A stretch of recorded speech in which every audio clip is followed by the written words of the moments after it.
Happy weekend, everyone. Welcome to Gig Harbor Real Estate Update. Today we're going to be looking at July's numbers because August is here, and boy is it here. It's going to be, pull it up, 86 degrees today.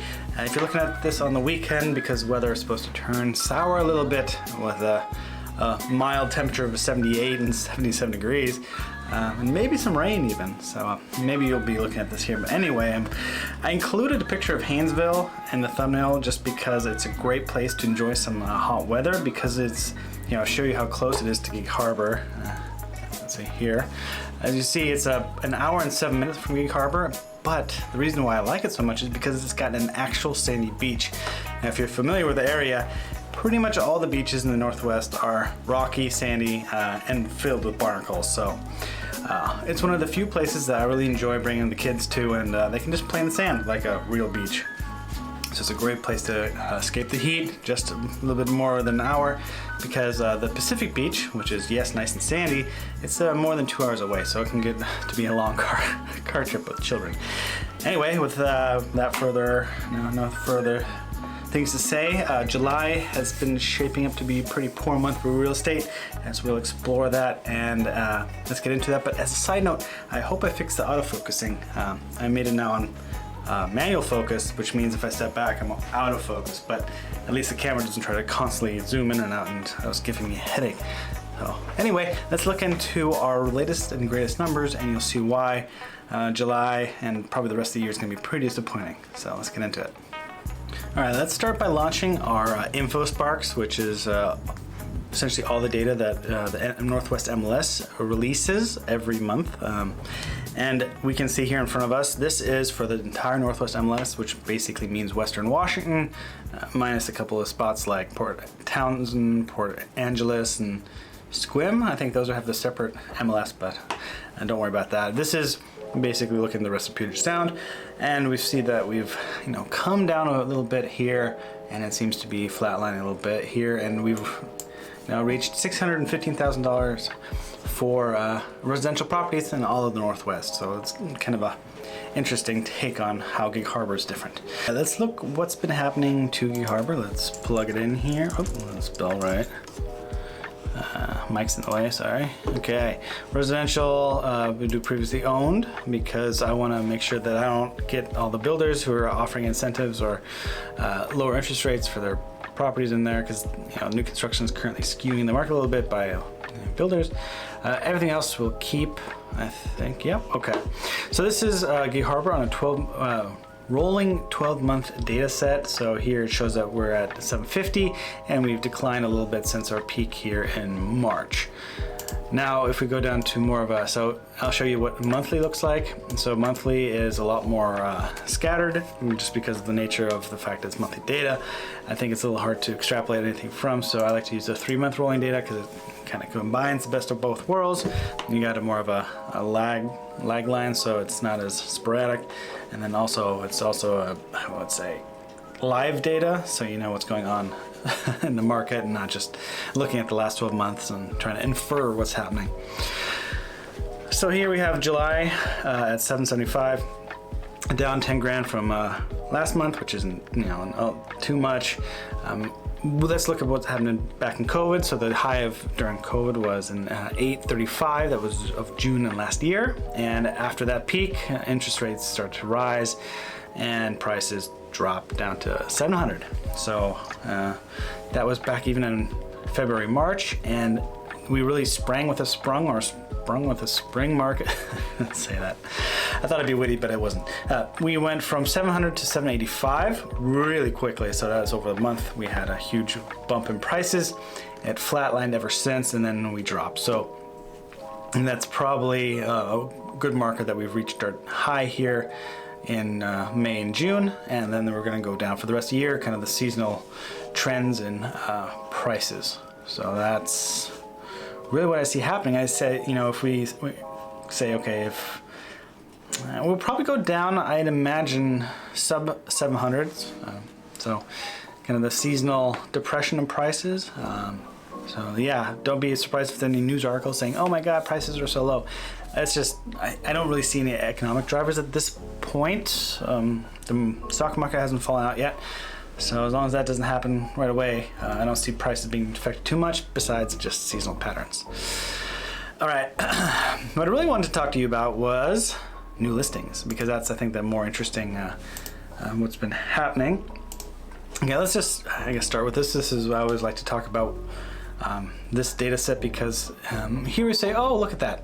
July and June were about even. You know, one listing different, but it looks like we're doing pretty well. Well, besides, of course, being less than the previous years in terms of new listings. But here it says 287 new listings, which is false, because that's actually combining the last 3 months. So that combines May's listings, June's listings, and July's listings, which means that if we look at a monthly data set, move my head here. Oop, no. Oop, oop, there we go. July saw 76 listings. That was a huge drop, which is like 30% from what we saw here in May, 106, and June, 105, and then whop. So despite the fact that this chart shows that we were pretty much dead even, what we see in real time is that new listings have slumped. And when we look at, let's go 10 years, and we can see that there's a pretty striking cyclical pattern here. You have to be blind to miss it. Basically, July and August fight for kind of the interstitial spike. Here we have July, August, so like a 3 listing difference. This one, you know, declined. So it's about a 50-50 chance of either August. So I can see like August going up to 80 listings and then coming crashing down to something in these trough ranges here, which here in December was 19 listings in December. Holy smokes. 27 the year prior, 47 before that, 29, 31. So yeah, just judging by historical data here, I can see listings going all the way down to high teens, low 20s here by the end of this year. So that's kind of depressing. So August is going to be kind of a one-off. You know, it's either going to be up or down, and then but the rest of the year it doesn't look so good for the real estate market. So if you're a buyer, oh boy, that's not going to be fun to choose from the existing housing stock or the houses that are on the market. So I don't see this changing anytime soon until the interest rates really start getting more in line with where people are willing to move and trade interest rate for a better house. So despite, you know, a higher payment, they'd say, okay, well, at least this is a nicer house that I'm moving into, versus like, oh yeah, it's a worse house and it's a higher interest payment. So yeah, it's gonna be a tough year. It's just, real estate's gonna be it's gonna be a tough year. All right, let's look at our days on market to show you what's been happening to buyer appetite. So during COVID, we had 4 or 5 days on market. This was when houses were on the market, you know, over the weekend. You got as many eyeballs on the property as possible, and then you would look at offers on a Monday or Tuesday. Now we jumped all the way to, let's say, 60 days on market in January of this year, which was essentially 2 months on the market, which is crazy. And then that dropped like a rock down to 7 back in May. So we had almost like COVID turnaround back in May, and we've gone up since then. Just a few days on market. Not too many years ago, we were seeing houses on the market, I would say, for about a month. That was the average time that a house was sitting on the market. Now we still have 11, so houses are still moving quickly.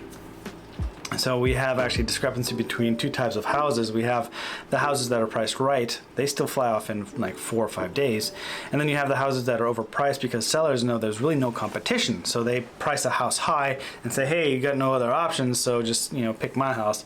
And those houses tend to linger. So we've had a lot of houses that have been lingering just because they were priced like at $1.4 million, $1.5 million, and they're probably more like $1 million house.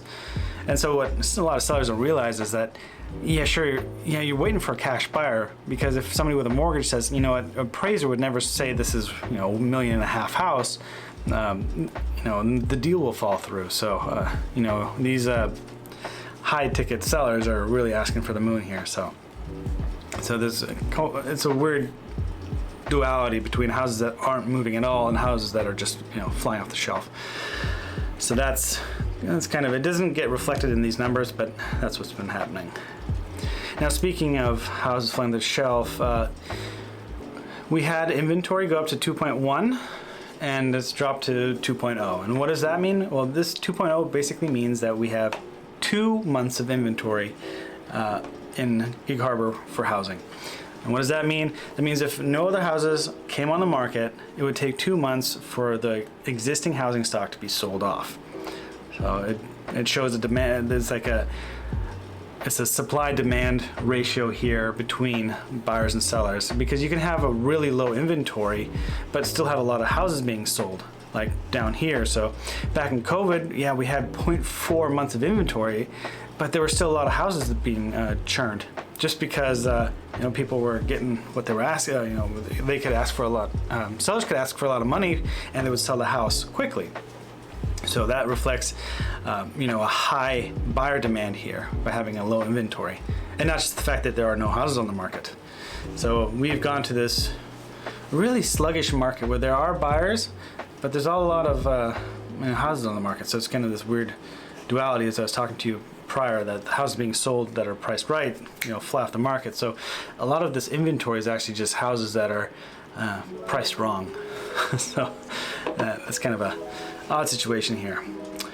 Okay, what do we talk about next? We're gonna see month supply, percent of list price. So we can just talk about this quick. I didn't include my email, but basically, houses are mostly being sold for what the original price. So houses come on the market, and most of the time it's sold for what the seller's asking for.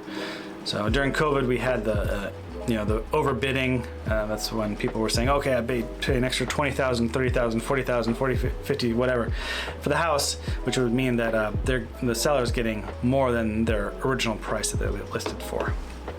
And then that, of course, was reflected here, the fact that interest rates were skyrocketing, buyers weren't able to buy, and sellers were like, oh my God, I can't find any buyers. Well, we'll just take the first offer we can get. So that was basically that. So we're coming back to stability here, but it's still kind of a very sluggish, odd market that we're in. So yeah. Anyway, let's talk about how many buyers are walking through your house if you have it on sale. Currently we have shows pending. We have 9 shows before a house goes pending. And well, yeah, let's just stick with that. So we can see that it's, kind of a, let's see, I don't think this goes back further than this. Yeah, so this is just as foot traffic, I guess, in a sense, showing how many buyers will tour a house. And it's interesting that it's not higher, because you'd think that if there weren't as many houses on the market that people can look at, there'd be a lot more traffic to see those houses. But so we have a reduced buyer appetite here, despite the low amount of listings. So it's kind of an interesting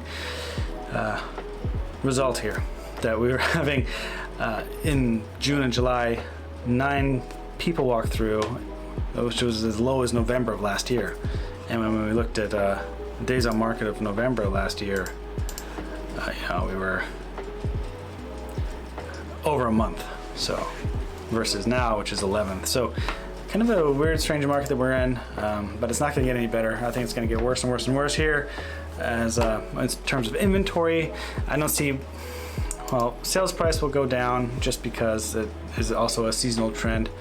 If it's crunching numbers, guys.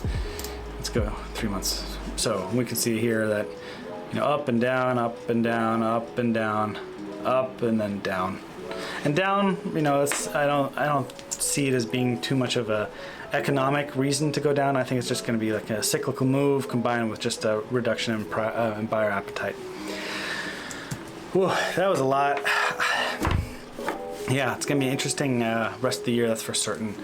But it's good news for people who have houses that want to sell, because it means that not a lot of inventory means people are looking at new construction, which is good for me because I'm building a spec home. So yeah, we'll see if I can get the amount of money I want for my spec home. I'll know the price of it as soon as I get more of the costs figured out. I'm still waiting to get some bids from trades. But after that, I think I'll have a price figured out, and we'll see if I can put it on the market early and sell it before it's even finished. Well, not sell it, I mean just be under contract. So, anywho, if you want to see that house being under construction, I do go, every other day, and then I do an Instagram. So if you just look at my Instagram, you can see the house tour that I just did the other day. Anyway, that's it for the local news. Yeah, kind of bleak, but it is what it is. You can't control it all, so it's just information going forward, and use it to your best available ability. That didn't come out right, but you know what I mean. All right, well, I hope you are enjoying the weekend or Friday here, and I'll see you next week.